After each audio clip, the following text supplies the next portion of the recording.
Donc, tu avais du coup mentionné l'idée que tu montais cette boîte avec deux autres personnes et tu as aussi mentionné l'idée que tu la vendais. Donc, je pense que ça peut être intéressant de dire qu'est-ce qui a fait cette décision de sortir de la boîte et de la vendre. Donc, la boîte faisait du développement d'app mobile, ça on l'a dit tout à l'heure.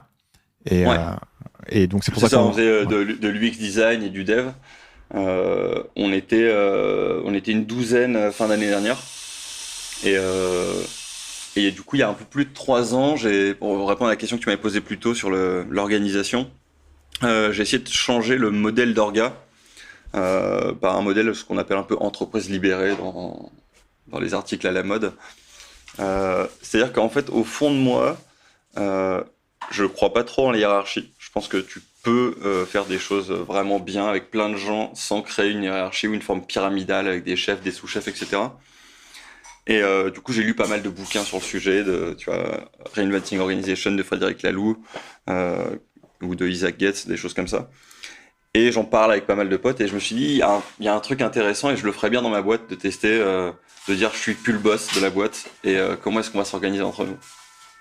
Et du coup, bah, tu vas un peu par étapes en disant, bah, s'il y a plus de chef, du coup, il y a plein de questions qui arrivent. S'il y a plus de chef dans la boîte, bah, qui valide mes congés? Qui tranche quand il y a une embrouille? Qui licencie? Qui recrute? Qui décide de mon salaire? Et voilà. Et du coup, on s'est dit, bah, on va prendre les questions une par une et on va essayer d'y répondre en regardant ce que les autres ont fait. Bah tiens, pour les congés, pourquoi est-ce qu'en fait c'est moi qui les validerai? Si jamais je te fais confiance et que tu es autonome, bah peut-être que tu vas regarder avec tes collègues et dire bah tiens, si je parlais, est-ce que ça t'arrange? Parce que toi tu fais le design, mais moi je dois coder ton truc. Et on est aligné, et quand on se dit que c'est bon, bah je décide que cette date-là est la meilleure. Et moi j'ai pas de plus-value, j'ai pas plus de savoir que lui sur est-ce que la date est bien quoi.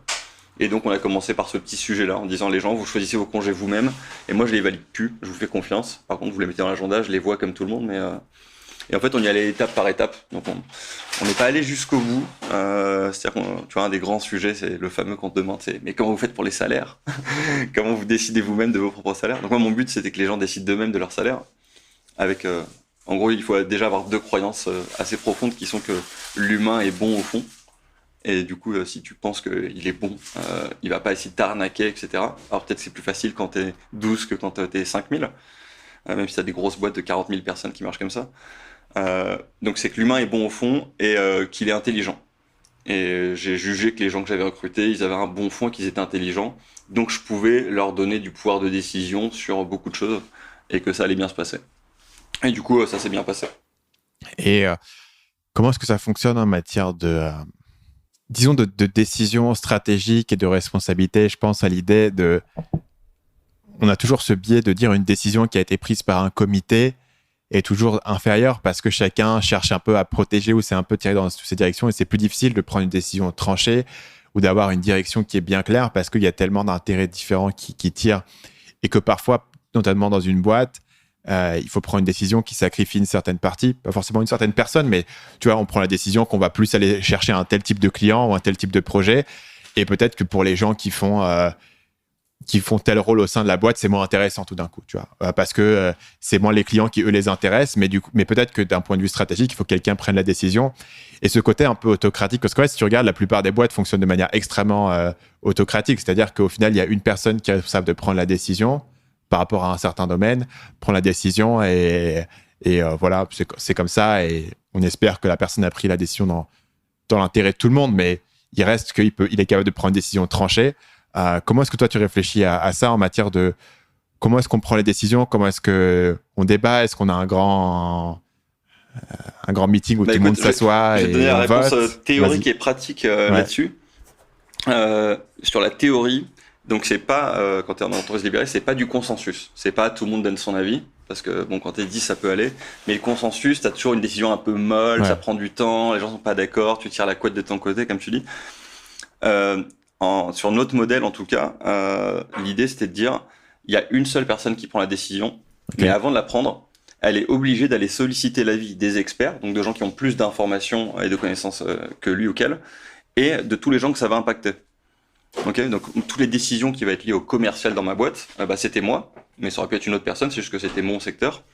Et donc avant de dire tiens quel type de client on veut chercher, bah vu que j'étais plus le boss, je décidais plus tout seul, je vais solliciter l'avis des gens. Donc les gens qui vont être impactés, c'est les gens qui vont faire la prod derrière. Et du coup, je dis, bah, à votre avis, c'est quoi le genre de client qui vous plaît? Qu'est-ce qui serait bien pour le business?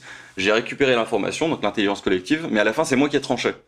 Donc même si des gens ont dit, ah, moi, pense que ça serait bien que on ait des grands groupes comme ça, on signe des plus gros contrats avec de la récurrence et on a plus de thunes, et ben, j'ai tranché sur le fait que je prenais pas, je n'écoutais pas cet avis et j'allais dans le sens de continuer avec des petites startups et de pas faire des gros appels d'offres chiants parce que c'était moi le commercial et je voulais pas faire ça. Mais en gros, l'idée, c'est que tu sollicites l'avis des gens et à la fin, tu te tranches. Donc ça va quand même vite et tu as une personne qui le fait, mais c'est pas que l'avis d'une personne, c'est l'intelligence collective qui a été filtrée à la fin. Et tu vois, en exemple, tu vois, ce qu'on faisait avant, je faisais un entretien d'avant-vente avec des clients qui me disent, voilà, moi j'ai une idée d'appli, c'est le Tinder des sneakers, c'est comme ça tu matches qu'avec des gens qui ont des idées d'appli inventées à la volée. Et je disais, ok, je regardais le planning et je fais, bah tiens, Flora, c'est la première UX qui est dispo et le premier dev, c'est Florent. Et du coup, bah, je les fais bosser eux dans cet ordre-là et je les planifie 4 semaines de design et 3 mois de dev. Et du coup, ce que ça a changé de passer sur ce mode-là, c'est que je faisais l'entretien avec la personne qui me pitchait son app. Et à la pause déj, où il y avait toute l'équipe, je dis, bon bah voilà, il y a eu une appli qui parle de dating avec des jeunes sur des sneakers et tout. Qui est chaud, qui ça peut intéresser. Et là, peut-être que c'est pas Flora qui est intéressé, mais c'est Axel. Mais Axel, il est pas dispo en premier, il est dispo dans 3 semaines. Mais il est intéressé, c'est lui que ça branche parce qu'il adore les sneakers ou qu'il a envie de rentrer dans l'univers du dating. Et pareil pour le dev. Et après, je reviens vers mon client en disant, bah écoute, voilà ce que je te propose. Le plus motivé de l'équipe, c'est Axel. Par contre, il démarre que dans 3 semaines. Et après, pour le dev, ça sera Iman qui va bosser dessus. Mais lui, c'est que dans 2 mois, voilà. Et les clients, je me suis dit, est-ce que ça va le faire ou pas? Et en fait, ils étaient chauds et ils attendaient quand il fallait. Et en fait, ils étaient contents d'avoir les personnes les plus motivées. Et une des règles aussi dans la boîte, c'est que si personne voulait prendre le projet, on le prenait pas. Mais par contre, du coup, t'as des risques de business attends, si personne veut prendre le projet, à un moment, t'as plus de thunes, tu coules la boîte. Donc les gens, avant de prendre la décision de je prends pas le projet, ils devaient quand même se renseigner sur c'est quoi le chiffre d'affaires, c'est quoi les bénéfices, le BFR il en est où. Et donc c'est arrivé qu'à un moment on dise les gars, on est chaud niveau trésor, il y a ce projet qui est pas les plus sexy, qui veut le prendre? Et les gens, le fait qu'ils aient un bon fond et qu'ils soient intelligents faisait qu'ils disaient moi je le prends parce qu'il faut le prendre pour la boîte quoi. Et ça c'était vraiment cool. Mais si personne voulait le prendre, ils avaient le droit, j'avais pas le droit de leur imposer. Et c'est ça qui joue la différence. Ok, ouais, je vois. Le processus de décision est similaire à ce qu'on pourrait voir dans une boîte, parce que généralement, si tu une petite boîte, même si tu prends la décision, tu vas quand même écouter ce que les gens te disent. Ouais. Mais c'est que là, dans la situation de crise, entre guillemets, ou la situation de désaccord, tu peux pas jouer le veto, essentiellement, et dire on va le faire. C'est ça. Mais ce qui fait que les gens savent que même s'ils se retrouvent à faire le projet qui, au final, leur est pas forcément plu, ils savent que au final, ils auraient pu, s'ils auraient voulu le refuser, et que donc c'est leur décision et non pas quelque chose qui leur a été imposé. Exactement. Et donc il y a beaucoup plus d'engagement et il y a eu des moments où personne voulait prendre le projet, c'était un peu chaud mais on pouvait et on a dit on le prend pas, on le sentait pas, tu vois, le client ça puait le mauvais client quoi. Tu sais, les mecs qui étaient mal polis, les gros mecs à cravate avec le bide machin. Et on s'est dit on veut pas bosser avec eux quoi. Et là on a pris la décision personne n'était chaud, on a dit ok, tant pis on prendra pas de prime ou on fera plus gaffe et on prendra le prochain. Ouais. Une question que je me pose par rapport à ça, c'est tu dis qu'une seule personne prend la décision, donc la question c'est comment est-ce que tu décides à quel niveau est-ce que la décision devrait être prise ou quelle personne devrait prendre la décision? Ouais, alors c'est une bonne question. Je pense que ça dépend vachement. Intuitivement, tu as des questions qui sont un peu liées à des métiers. Tu vois, si le product owner veut utiliser tel outil, tu vois, c'est lui qui va prendre la décision d'utiliser tel outil. Et tout ce qui va être stratégique, ça va être plus les associés. Nous, ce qu'on avait fait, on s'était fait accompagner par une boîte qui s'appelle Fly the Nest, qui nous a vachement aidé, où on a défini ensemble, encore une fois, c'est plus facile quand t'es 12, mais on a défini ensemble quelle était la vision de la boîte, long terme, moyen terme, court terme. Donc, j'imposais pas ma vision, même si on était quand même tous alignés, ça a été un peu le but. Et sur cette vision, on a défini quelle était la stratégie de la boîte. Donc, on l'a fait tous ensemble. C'est des ateliers qui sont sur 3 jours avec plein de post-it où tu dis, tiens, c'est quoi les grands axes de notre boîte? On a l'axe commercial, business, l'axe satisfaction client, éditeur parce qu'on veut faire nos propres applis, communication parce qu'il faut faire de la com, etc. Et sur chacun des axes, c'est quoi la vision court terme? Sur la com, ça serait bien que que le monde entier sache qu'on est fort en UX et qu'on est très bon en tech. Sur le business, ça serait bien qu'on ait signé 1 million d'ici la fin d'année. Sur l'éditeur, on a sorti 2 applis en notre nom. Ça, c'est nos visions fin d'année. Ok, top. Maintenant, comment on fait pour y arriver? C'est quoi les étapes au milieu? Et là, tout le monde a des post-it et puis écrit, pour la com, faudrait peut-être qu'on commence à écrire des articles sur Medium. Ça serait bien que pour l'appli éditeur, on ait déjà défini quelle était la prochaine appli qu'on voulait faire. Ça serait bien que sur la satisfaction client, si on veut avoir 9 sur 10 de satisfaction ou qui nous recommande, ce serait bien qu'on leur demande. Donc, il faut faire un formulaire. Et on remplit un peu ce mur avec chronologiquement toutes les choses qu'il faut avoir fait pour y arriver. Et donc ça prend vachement de temps, mais tu as 10 cerveaux avec toi. Donc quand tu fais ça tout seul en tant que CEO, forcément, tu zappes des trucs. Quand tu as 10 cerveaux qui ont, que ce soit des UX ou des tech ou des biz ou des product owners, ils ont des angles différents de perception.